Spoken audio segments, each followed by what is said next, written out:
안녕하십니까, 포토그래퍼 데르센입니다. 자, 오늘은 저번에 말씀드린 대로 여기 있는 니콘의 새로운 DSLR D780에 대해서 이야기를 좀 해보겠습니다. 리뷰를 하기 앞서가지고 저는 니콘에서 이것에 대해서 소정의 사례금을 받고 지금 영상을 찍고 있는 겁니다. 하지만 이제 최대한 중립적인 입장에서 사실만 말씀드릴 거고, 그리고 이제 첫 임팩트, 그러니까 개봉기 때는 임팩트가 정말 강했거든요. 근데 쓰면서 조금 다소 아쉬운 부분들도 있고 좀 개선이 돼야 되는 부분들도 보이더라고요. 그래서 그 부분까지 빠지지 않고 단점 편에서 제가 말씀을 드리도록 하겠습니다. 먼저 D780이 D750보다 상당히 좋아진 부분이 아주 많이 보여요. 일단 기본적으로 이건 뭐 업그레이드 수준이 아니라 완전히 다른 제품이 나왔다고 생각이 들 정도로 아주 많이 바뀌었습니다. 먼저 첫 번째 ISO 감도 버튼이 원래 D750이 여기 있었거든요. 근데 D780이 이쪽으로 상단으로 옮겨졌어요. 자, 이게 무슨 의미냐면은 우리가 사진을 찍을 때 좀 빠르게 촬영하는 사진에서는 ISO 감도를 좀 조정을 빨리빨리 해줘야 되는 상황이 있거든요. 그럴 때 이제 D750 같은 경우는 사진을 찍다가 이렇게 찍다가 이쪽으로 손을 눌러가지고 이런 식으로 조절하고 다시 이쪽으로 와서 잡고 찍고 이런 식으로 했단 말이에요. 그런데 D780 같은 경우는 ISO 감도 버튼이 위쪽으로 옮겨지다 보니까 이렇게 잡고 ISO 감도 버튼 누르고 조절 그리고 바로 셔터 이런 식으로 해서 신속하게 촬영을 할 수 있게끔 이렇게 인터페이스를 구성을 해놨습니다. 그리고 이제 여기 보면 동영상과 사진 전환 버튼이 있는데, 동영상과 사진 전환 버튼 같은 경우는 원래는 D750이 여기에 있었죠. 근데 그게 이제 이쪽으로 이렇게 옮겨졌습니다. 그래서 요즘은 라이브 뷰로 사진을 많이 찍으시고 그리고 동영상도 많이 촬영하시기 때문에 버튼을 위쪽으로 올려놓고 녹화 버튼과 좀 가까운 위치로 이렇게 만들어 놨다는 거는 기본적으로 D750이 가지고 있는 그런 조작성에 대해서 좀 많은 개선이 이루어진 상태입니다, 지금. 그리고 보면 이제 내장 플래시가 사라졌죠. 개봉기에서 이 내장 플래시가 사라진 게 왜 장점이 되냐고 여쭤보시는 분들이 있었어요. 근데 제가 설명을 해드렸죠, 그때. 일단 내장 플래시가 없어짐으로 해서 좋아지는 점은 기본적으로 다른 부분에서 성능 향상을 좀 꾀할 수 있는 부분이 있고, 그 다음에 가격적인 부분에서 내장 플래시 기능이 빠져버렸으니까 조금 이득이 되고, 그리고 요즘 추세 자체가 내장 플래시를 안 쓰는 추세로 가고 있어요. 이게 무슨 말이냐면은 이제 고감도 노이즈 억제력이 너무 좋다 보니까 요즘 카메라들이 내장 플래시를 잘 채용을 안 합니다. 그리고 심지어 예전에 채용됐던 내장 플래시의 광량이 너무 작고, 그리고 이제 조사 가격을 조절할 수가 없다는 단점이 있기 때문에 있어도 안 쓰는 분들이 정말 많았었거든요. 그래서 사실 그 부분을 없애고 다른 부분의 기능을 향상을 시키고 아니면 가격을 내린다거나, 그게 현재 추세에는 더 맞다라고 판단이 들기 때문에 니콘은 이 부분은 진짜 잘한 거라고 저는 생각합니다. 기본적으로 마이크 단자, 이어폰 단자 요거는 가지고 있는데, 이제 제가 또 마음에 들었던 부분이 릴리즈 단자. 네, 이거 기존에 D750을 사용하시는 분들 있죠. D750을 사용하셨던 분들이 사용하셨던 릴리즈 단자를 그대로 사용하실 수가 있습니다. 폰이 원래 단자를 잘 안 바꿉니다. 그래서 요거는 진짜 잘하고 있는 거죠. 기존에 사용하고 계시는 액세서리를 그대로 호환해서 사용하실 수 있게끔 만들어 놨다는 거, 네, 요것도 상당히 마음에 드는 부분입니다. 이제 가장 마음에 들었던 부분이 있습니다. 뭐냐면은 충전 단자가 들어갔다는 거죠. DSLR에 충전 단자가 들어갔는데, 이게 사실 CIPA 기준으로 2100장을 찍거든요. 정말 많은 사진을 찍을 수 있어요. 이건 좀 이따가 말씀드리고, 어쨌든 멀리 이동을 해가지고 사진 촬영을 할 때 내가 어떤 풍경을 찍고 그 다음 장소로 이동하는 시간 동안 그 갭이 있지 않습니까? 그 갭 동안 이제 꽂아가지고 충전을 시켜 놓으면은 배터리가 또 차게 되겠죠. 배터리 효율 같은 경우는 CIPA 기준으로 2100장을 좀 넘게 찍는다라고 이야기합니다. 일반적으로 미러리스 카메라들이 보여주는 그 CIPA 규격 컷수 있죠. 그게 진짜 얼마 안 되거든요. 근데 그 얼마 안 되는데도 불구하고 2000장 가까이 찍습니다, 실제로 찍어보면은. 근데 얘는 그 CIPA 기준이 2100장입니다, 기본적으로. 그래서 엄청나게 많은 사진을 찍을 수 있다고 생각하시면 됩니다. 제가 테스트 해본 바, 테스트를 정확하게 해보진 않았는데요. 그냥 한 3시간 동안 빠르게 템포를 돌려가면서 인물 사진을 로우 파일로 연사로 촬영해보니까 대충 한 1500장 정도 찍었었는데, 그때 배터리 한 칸 나갔습니다. 4K 영상을 한번 돌려봤어요. 일부러 조금 혹한으로 한번 돌려봤었는데, 일단 4K 30프레임 기준으로 영상이 30분 단위로 끊어집니다. 근데 이건 어쩔 수가 없습니다. 왜 그러냐면 이건 아직까지 스틸 카메라로 분류가 되어 있기 때문에 이거는 30분 제약을 이거 어기면서까지 카메라를 만들 수가 없어요, 솔직히 말씀드리면. 그래서 이건 단점이라고 보기엔 조금 힘든 부분이 있습니다. 일단 30분 단위로 끊기는데, 끊어지자마자 누르고 해가지고 대략 한 테스트를 해봤어요. 근데 배터리에 이제 빨간불, 그러니까 배터리 잔량이 한 칸 남았을 때가 대략 얼마 정도 찍었었냐면요, 한 대략 한 80분 그리고 90분 아무리 못해도 이 정도는 연속적으로 좀 찍을 수 있지 않나 싶습니다. 하지만 이제 여기서 조금 아쉬운 점이 뭐냐면은 30분 단위로 끊기는 거 이거는 단점이라고 보기 분명히 힘들어요. 그런데 이제 1시간 정도는 30분 단위로 끊으면서 연속적으로 촬영을 할 수 있어요. 그런데 그 지나니까 이상하게 13분, 7분, 3분 이런 식으로 떨어지더라고요. 이게 찍을 수 있는 시간이. 네, 왜 그렇게 떨어진지는 모르겠고 어쨌든 간에 좀 더 긴 시간을 연속적으로 좀 촬영하시기를 원하시는 분들께서는 1시간 정도는 연속적으로 찍고 나서 꺼두신 다음에 촬영하시게 되면 그 부분이 해결되지 않나 싶습니다. 뒤에 필름 네거티브 디지타이즈라는 기능이 있어요. 저는 사실 이 기능을 D780에서 처음 써봤습니다. 네. 이제 액세서리가 와가지고 한번 해봤는데 제가 필름으로 찍은 사진을 한번 현상을 해봤는데 상당히 감성적인 이미지가 나오더라고요. 이런 경우는 이제 기존에 여러분 아버지 세대 분들 그리고 여러분들 중에서도 예전에 필름 카메라로 찍으신 분들 지금도 필름 카메라 쓰시는 분들도 있을 테지만 이제 그런 필름으로 찍은 사진을 이런 별도의 액세서리만 있으면은 쉽게 디지털화를 할 수 있다는 거죠. 그러니까 현상된 그 필름을 가지고 말이죠. 그렇기 때문에 이런 것들은 어떻게 보면은 좀 필름 감성을 좋아하시는 분들에게 좀 많이 활용될 수 있는 부분인 것 같아요. 저도 정말 별거 아니라고 생각했던 그런 액세서리인데 한번 직접 해보니까 이게 상당히 감성적으로 나오더라고요, 사진이. 그리고 이제 스냅 브릿지에 대해서 좀 말이 많으시던데 실제로 스냅 브릿지를 써보신 분들은 이거 스냅 브릿지를 까지 않을걸요? 제가 봤을 땐 그렇거든요. 지금 스냅 브릿지가 그리고 지금 업데이트가 많이 돼가지고 예전에 제가 사용할 때는 동영상에서 셔터 스피드, ISO감도 이런 걸 조절 못 했었어요. 근데 지금 업데이트가 돼가지고 동영상에서도 그런 세부적인 조절까지 다 할 수 있게 만들어 놨습니다. 실제로 사용해 봤는데 상당히 원활한, 현재 제가 사용하고 있는 스마트폰 기종이 갤럭시 노트 9이거든요. 그 기준으로 상당히 원활한 촬영 환경을 보정해주고, 같은 경우는 G6를 사용할 당시에 스냅 브릿지를 어떻게 사용했었냐면요. 지금 영상을 저렇게 찍고 있잖아요, 저를. 이렇게 찍을 때 이제 여기서 동영상 녹화, 그리고 동영상 녹화 중지, 이걸 많이 활용했었습니다.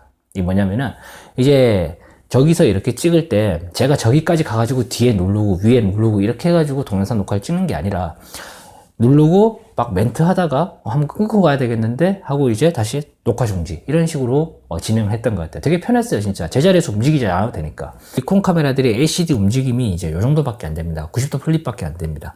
그래서 이제 셀프 영상을 찍을 때 되게 힘들어져요, 이게. 근데 스냅 브릿지가 있게 되면 어떻게 되냐면 실시간으로 이게 화면이 보이기 때문에 동영상 모드에서 이런 식으로 보고 구도를 맞추는 거죠. 이렇게 보면서 이렇게 보고 맞추고 이 정도면 됐네. 그리고 여기 딱 놔두고 녹화 시작. 이런 식으로 저는 사용했던 기억이 납니다. 그 외에도 뭐 릴리즈가 없을 때 그냥 이제 셔터를 누르는 대용으로도 활용할 수도 있고, 그러니까 스냅 브릿지를 저도 아날로그를 상당히 좋아하다 보니까 실제로 제가 카메라에 조작을 하고 버튼을 누르고 이걸 되게 좋아하거든요. 근데 스냅 브릿지를 써보니까 은근히 편한 게 진짜 많더라고요. 그래서 니콘 카메라를 쓰시는 분들이라면 스냅 브릿지 진짜 사용해보세요. 진짜 좋을 겁니다. 그리고 이제 니콘 카메라가 좀 좋은 부분이 이런 거예요. 또 있어요. 뭐냐면은 스크린 캡처죠. 그러니까 동영상을 촬영하다가 캡처 기능이 있어가지고 셔터를 누르게 되면 동영상 촬영 도중에 그냥 이미지를 캡처를 뜰 수가 있습니다, 이게. 네, 그래서 여러분의 자녀분들 아니면 반려견을 좋아하시는 분들이라면은 동영상을 찍다가 그냥 사진도 좀 남겨보고 싶은데 그러면 셔터 버튼만 눌러주면 동영상은 동영상대로 녹화가 되고 그리고 이미지는 이미지대로 따로 저장이 됩니다. 그 이미지의 크기는 대략 한 200만 화소로 저장이 됩니다. D850 그리고 D750 요 기종들과 좀 많이 달라진 부분이 하나가 있죠. 뭐냐면은 바로 하이브리드 AF 방식이 들어갔습니다. 제가 기다리던 그 기능이 이제야 들어갔다는 거죠. DSLR이 보여주는 광학식 뷰파인드에서 오는 장점과 그 감성, 그리고 라이브 뷰 촬영, 그러니까 미러리스 카메라가 가지고 있는 뛰어난 퍼포먼스 기능, AF 성능들, 그런 것들 있잖아요. 그런 것들을 동시에 하나의 카메라로 느낄 수 있게 되는 거죠. 그래서 저는 이게 언제 나오나 했어요, 진짜. 드디어 D780에 그것이 탑재가 돼서 나왔습니다.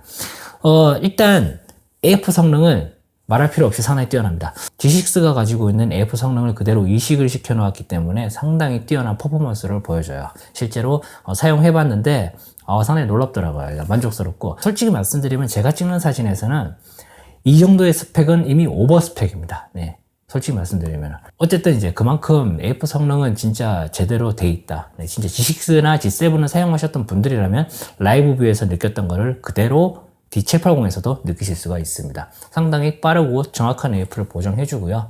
그리고 얼굴 인식 기능, 그 다음에 눈 검출 기능, 이런 기능들로 다 가지고 있기 때문에 사실 D750 같은 경우는 라이브 뷰로 어떤 영상이라든지 그 다음에 AF라든지 이런 걸 못 잡잖아요. 컨트라스트 방식이라서 너무 느리단 말이에요. 근데 얘는 정말 정확하고, 그리고 실제로 제가 이제 이걸 가지고 영상을 한번 찍어봤어요. 영상을 찍어봤었는데 물론 이게 유튜브 영상을 한번 테스트를 해봤어요. 얼굴을 잡는지. 일단 AF-A 모드로 걸어놓게 되면은 얼굴만 들어가도 얼굴을 따라다닙니다. 그러니까 제가 직접 저기 가가지고 반 셔터를 눌러서 얼굴에 초점을 맞추지 않아도 지가 알아서 얼굴을 잡아줘요. 동영상도 말씀을 드려야 되겠죠. 동영상 같은 경우는 4K 30프레임, 25프레임, 24프레임, 그 다음에 그 밑으로 이제 FHD로 쭉 떨어지게 되겠죠. 이제 120프레임, 100프레임 이렇게 지원하고 있는데, FHD 같은 경우는 뭐 슬로우 모션으로 촬영할 때도 용이하고요. 그리고 4K 같은 경우도 이제 크롭 없이 그냥 바로 렌즈 화각이 지원하는 풀사이즈로의 영상을 촬영하실 수가 있습니다. 그리고 이제 전자식 손떨림 보정이 있습니다. 전자식 손떨림 보정이 있어가지고 손으로 들고 영상을 찍을 때 상당히 조금 흔들림을 많이 억제를 해줍니다. 실제로도. 그런데 이제 전자식 손떨림 보정에 한계가 있죠. 크롭이 된다는 거. 요거는 뭐 어쩔 수 없는 부분이긴 한데, 그래도 다행인 거는 크롭이 돼도 정말 많이 잘리지가 않아요. 여기 보면은 메모리 카드 슬롯이 있잖아요. 이게 지금 UHS-2 메모리 카드를 두 개 다 지원하거든요. 그래서 저는 엄청나게 빠른 속도를 보장해 주겠구나, 이미지 처리를 잘 해주겠구나 라고 기대를 했었어요, 실제로. 그런데 더 놀라운 게 있습니다. 뭐냐면은 UHS-1 메모리 카드, 현재 시중에서 3만원대에 판매가 되고 있는 SD 카드를 써도 엄청나게 긴 연사 버퍼와 이미지 처리 능력을 보여주는 걸 보고 정말 깜짝 놀랐거든요. 일단 테스트 해보도록 하겠습니다. 지금 여기 들어가 있는 메모리 카드는 소니 터프 메모리 카드로 현재 시중에서 20만원 정도에 판매가 되고 있습니다. 자, UHS-2 메모리 카드고요. 이것을 12비트 로우 압축 형식으로 연사로 촬영해 보도록 하겠습니다.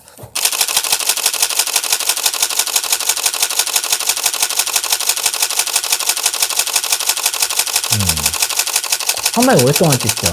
이게 스펙상으로는 대략 한 100장 정도를 찍는다고 하거든요, 연속적으로.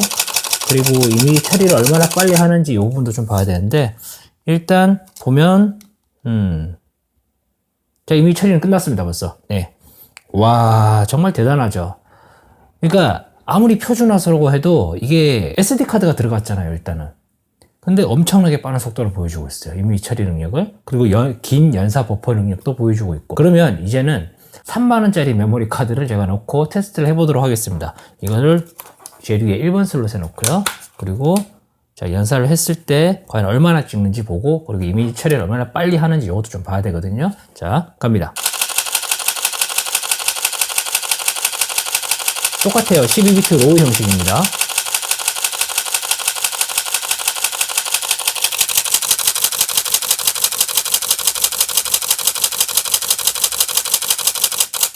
자, 찍었어요. 끊겼죠? 자, 지금 보면은 이미지 처리는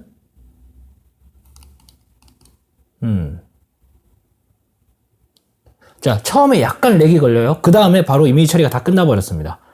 와, 이미 끝났어요, 이미지 처리는. UHS-1 메모리 카드, 그러니까 시중에서 3만원짜리 메모리 카드를 써도 67장 정도를 12비트 로우 압축 형식에서 연속적으로 촬영할 수 있고, 그리고 이미지 처리할 수 있는 능력은 이게 이때까지 타사에서 볼 수 없었던 이미지 처리 능력을 보여주고 있거든요, 지금.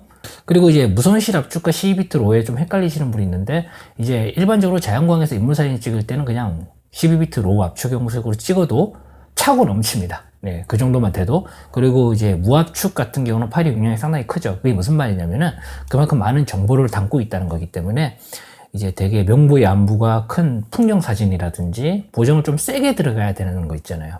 그런 경우에는 이제 무선실 압축으로 촬영하시는 것이 좋습니다. 그리고 이제 초점 시프트라는 기능이 있는데, 이건 뭐냐면은 일단 풍경 사진 찍을 때 일단 기본적으로 제일 좋을 것 같아요. 이게 무슨 말이냐면은 예를 들면 이런 거죠. 렌즈가 지원하는 최대 해상력을 뽑아낼 수 있는 구간이 5.6입니다, 보통. 근데 5.6에서 촬영하게 되면 가장 고해상도의 이미지를 얻으실 수가 있어요. 근데 문제가 발생하는 게, 풍경 사진을 찍을 때는 5.6을 놓고 찍게 되면 초점이 안 맞아서 흐릿하게 나오는 부분이 있어요. 그렇기 때문에 11, 8 이렇게 조여서 촬영하게 되는데, 이제 초점 시프트 기능을 쓰게 되면 5.6으로 놓고 구간별 설정을 하고 간격을 설정하고 이렇게 촬영 시작을 눌러버리게 되면 전체적으로 조리개 5.6이 보여주는 최대 해상력으로 찍은 사진을 얻으실 수가 있게 되는 거예요.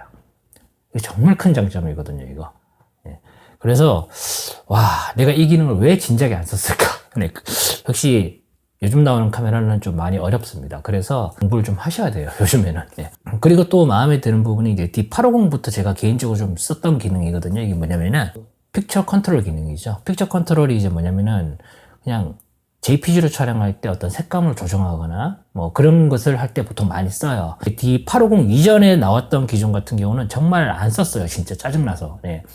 그만큼 별로 안 좋았었거든요. 그런데 그 이후에 나오는 픽처 컨트롤 기능은 은근히 좀 쓸 기회가 많았고, 왜 그러냐면은 이게 디테일하게 보정을 할 수가 있습니다. 상당히 뭐 선명도라든지 대비라든지 뭐 색조라든지 이런 부분들을 정말 세밀하게 보정을 할 수 있기 때문에 어떤 통제된 환경에서 내가 이런 컬러를 위해서만 찍는다면은 그것만 설정해 놓고 찍게 되는 거죠.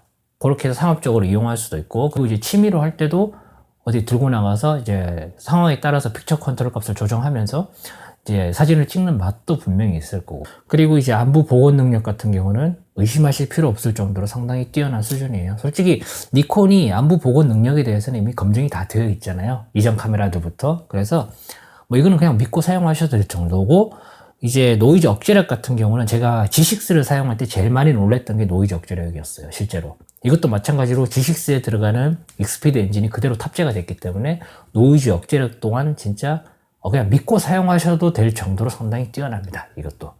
그리고 이제 스팟 측광 연동이 됩니다. 예.